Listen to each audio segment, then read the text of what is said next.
Welcome back to Chow Time Pods. Your host, Red. I got a video today from Raw Asia.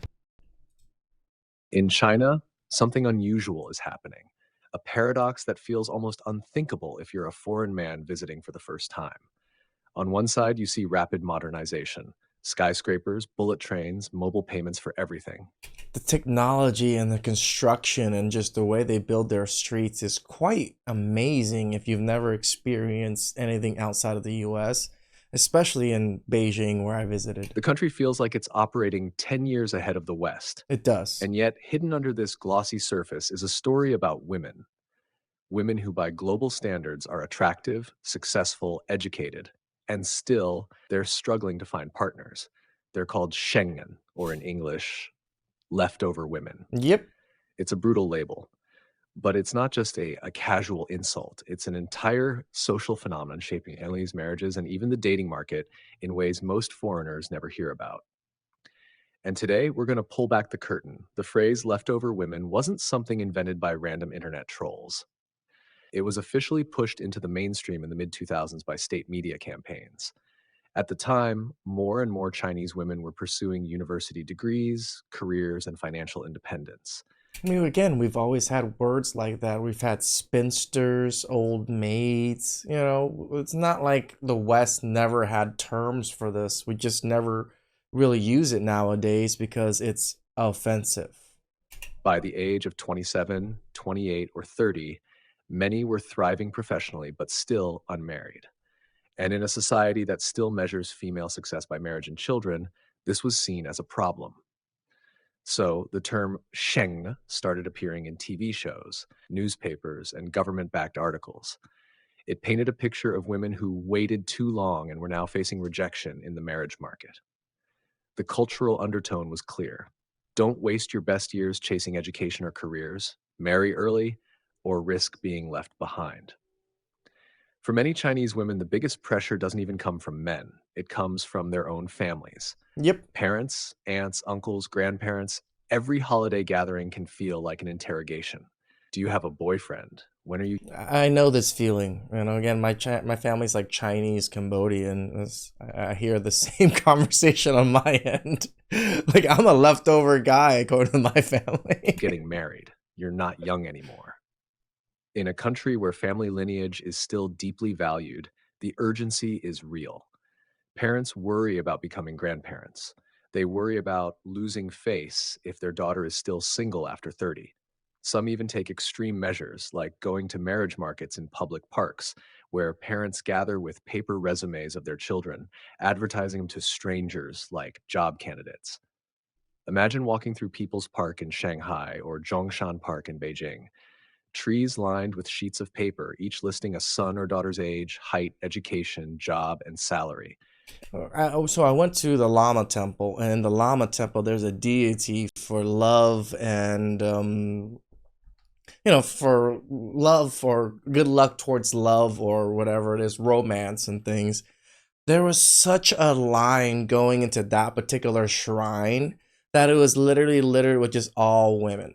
Like this is something I experienced myself when I went to Beijing, at the Lama Temple. It was literally just lines and lines of women trying to get into to see this deity, to light incense and to kind of pray for good luck or best, whatever, how Buddhists see it is like to convey what you want, right? So it's kind of like, what do you call it, the manifesting thing, but obviously through prayer, but you're praying for a particular deity like Aphrodite type deity, but in a Chinese culture. And most of the time, the children don't even know their parents are there. This isn't a fringe behavior, it's mainstream. And it speaks to how deeply personal success is still tied to marriage in modern China. Now, here's the twist. You might assume these women can't find partners because they're not attractive or they lack qualities men want. I do admit Chinese women do look pretty good overall. There was no obesity. Like, I maybe saw a few chubby people, and there were mostly men that were chubby. I didn't really see very many chubby women or even any obese women. But that's not true. Many are beautiful, educated, and financially stable. The real challenge is expectation Oh, I was mismatch. there. A woman with a This degree, is a old strong Beijing. career, and an income often looks for a man who matches or exceeds her level. But in China, this creates a bottleneck because men with equal or higher status often prefer younger women, typically in their early 20s. It's not about romance, it's about cultural tradition. The idea that a younger wife is more pure, more fertile, and easier to mold into family life. Is it really cultural tradition or is it kind of the truth? It's like this is a cultural gets injected into red pill, which is just kind of how things are. This is the observing humanity throughout ages of, oh yeah, younger people do have less baggage and are a little bit more pure until they get older and then they get a little more cynical and have gone through more things. It just kind of makes sense. So even though these women are objectively excellent partners by global standards, they get squeezed out of the dating market. Men go younger, women look for equals or betters, and somewhere in between, nobody meets in the middle. Nope. Here's where it gets even darker. China has one of the most imbalanced gender ratios in the world. Thanks to decades of the one child policy and a cultural preference for boys, there are now millions more men than women. On paper, you'd think this would work in women's favor, more men competing for fewer women. But it hasn't played out that way. Why? Because marriage in China isn't just about love, it's about economics. Many men from rural areas who already struggle financially find themselves locked out of the marriage market because they can't afford a house, a car, or the high bride prices that are common in many provinces. Meanwhile, Like the car isn't even needed in major Chinese cities just because of public transportation and then the bikes and stuff. But when I was there, the tour guide literally said cars are literally just status symbols. They mostly just park the car in front of their house and hardly ever even drive it because, again, public transportation is just so readily available and easy. highly educated women in big cities find themselves unwanted by men at the top who prefer younger brides. The result? An entire generation of leftover women in cities and an entire generation of leftover men in villages. It's not just a dating problem, it's a national crisis. Behind the statistics are real women living real lives. Imagine being 32, attractive, earning good money, and still being labeled a problem just because you don't have a husband.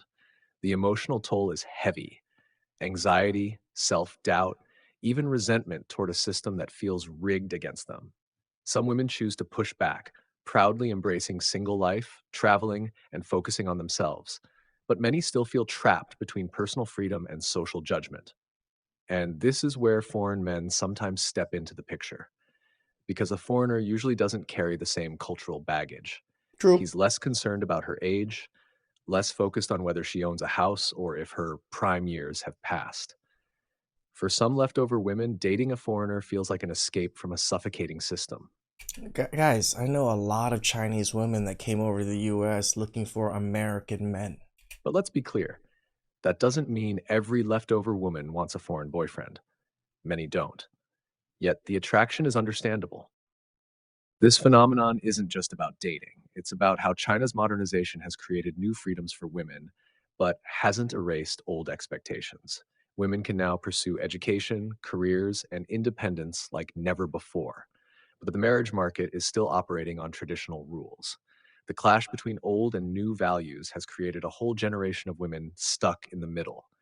It's funny that it's happening to China too, even though they're so far off and secluded from America. But it's just kind of the education and the technology boom that's given women so much more freedom overall. And with that freedom, they choose to be super picky, which I can somewhat understand, once you get to a better status in life, you want to be a little bit more selective. But the selectiveness screws them over. Successful on paper, but judged as failures in love. And in that clash, you see the future of China's social fabric, a society caught between progress and tradition, between modern choices and ancient pressures. So, what does this mean for you as a foreigner? First, it's a reminder that dating in China is layered with cultural dynamics you might not see on the surface. If you meet a woman in her late 20s or early 30s, she may already be carrying enormous family pressure. Second, it's a lesson in empathy. Labels like leftover sound harsh, but they're real. They Yep. shape how women are seen and how they see themselves. Like if we were just as harsh as that in the West, calling women leftovers or old maids or spinsters here, I think women would kind of understand the predicament they're in. Because we don't use these languages anymore because we've softened so much as a culture in the US, now women just kind of go about not knowing that they actually have a biological clock.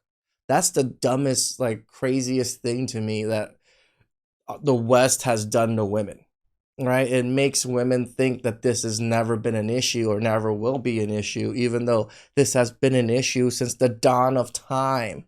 Women are more fertile when they're younger. It's always been this way, but the pushback on it is so great nowadays. Women just think, I can have kids whenever. I can do anything whenever I want, whenever I want, however I want, but that's not the case. If you understand that, you're already ahead of most foreigners who step into China clueless. And finally, it's a chance to appreciate just how different the dating landscape is from the West. In your country, being single at 30 might be normal. In Yep. China, it can feel like a scarlet letter. That cultural gap is exactly why this topic matters. So here's my question to you. If you were in the shoes of these women, would you push back against tradition or would you give in to family pressure? China was actually the more enjoyable leg of my trip. I went to Korea for 5 days and then we flew into China for 4 days, then flew back to Korea, then flew back home. I just felt more at home in China, and just the technology, just the way they planned out everything. I kind of understood the cameras somewhat. Kind of just prevented people from doing bad things. Obviously, you have no privacy and no you're monitored pretty much the whole time, but everybody was healthier. Everybody kind of rode bikes everywhere. There were cars. The traffic actually wasn't even as bad as traffic in Korea, and there's way more people in China than there are in Korea. I mean, there's also more land in China too, so give or take on that one. But when I saw the women there, to me, I love Asian women. I think all Asian women are pretty good looking, just through my own eyes, right? So when I was there, I was like, oh man, all these Chinese women are pretty damn good looking, especially in their face. Body wise, we all can admit, Asian women don't have the most voluptuous bodies, but they're still quite attractive. Please like, subscribe, comment down below. I really appreciate that. And I'll catch you guys next time. Ciao.